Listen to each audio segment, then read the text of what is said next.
is going on, everybody? Welcome back to another video. This is the final of the three different things that I had to do today.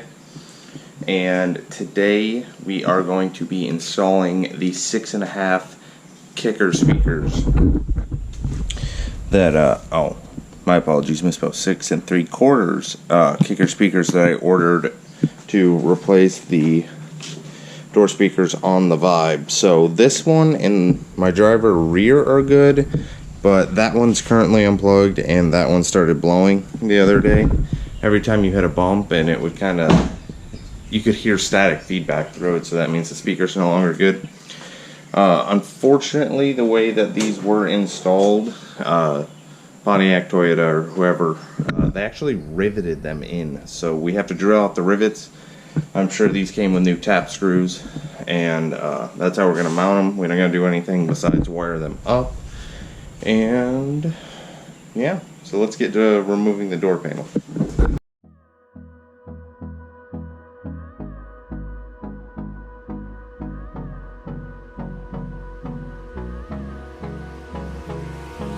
Hold me close till I get up. Time is barely on our side. What's left? The storms we chase are leading us, and love is all we'll ever trust. Yeah, no, I don't wanna waste what's left. And on we'll go, through the wastelands, through the highways, till my shadow turns to sun rays. And on we'll go, through the highways, and on we'll go.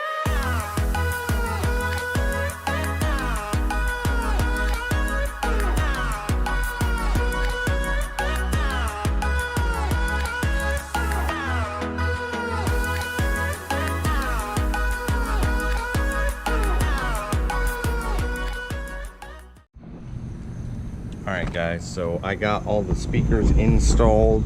Everything is put back together. Like I said, it's super straightforward. This door panel comes off with 2 screws. There's one behind this little piece right here, one down in the cup holder, and then all you need to do is take your fingernail and kind of like pry up under these.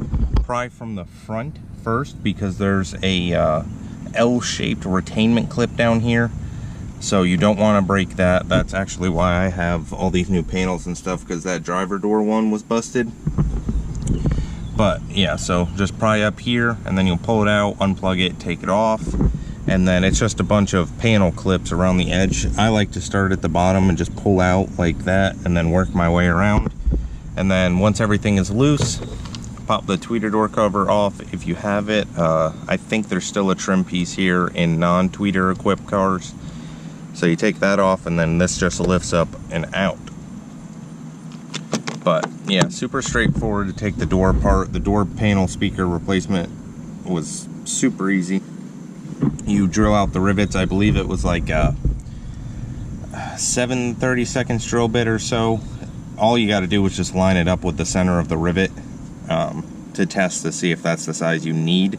Because you only got to drill out the center, you don't got to drill out the whole size of the face of it, because that's just what stops it from going through the hole. But the center is what keeps it in the hole. And then wiring it up was super easy.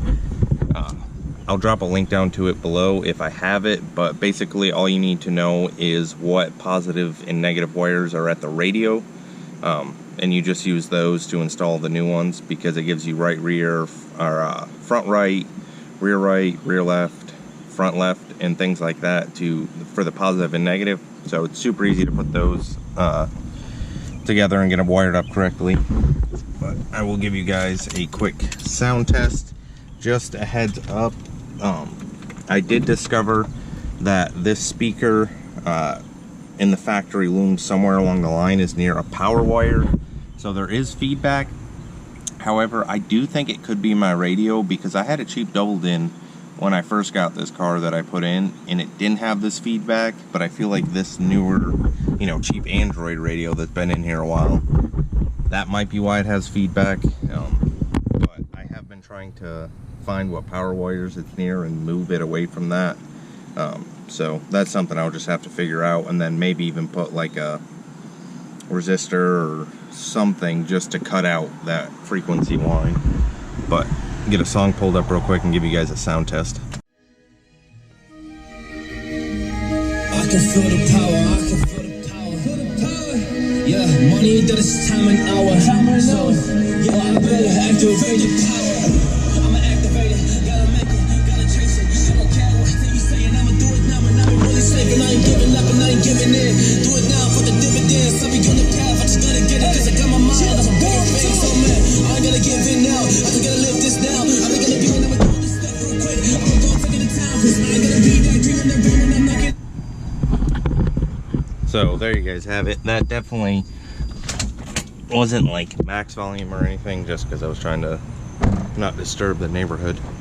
But the sound on them is definitely better than it was stock.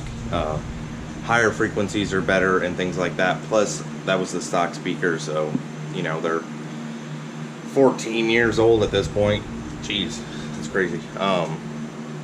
So they were definitely worn in anyways. But if you guys have any questions about how I installed them or the head unit, make sure to drop them down below, and I will catch you guys in the next one. Peace out.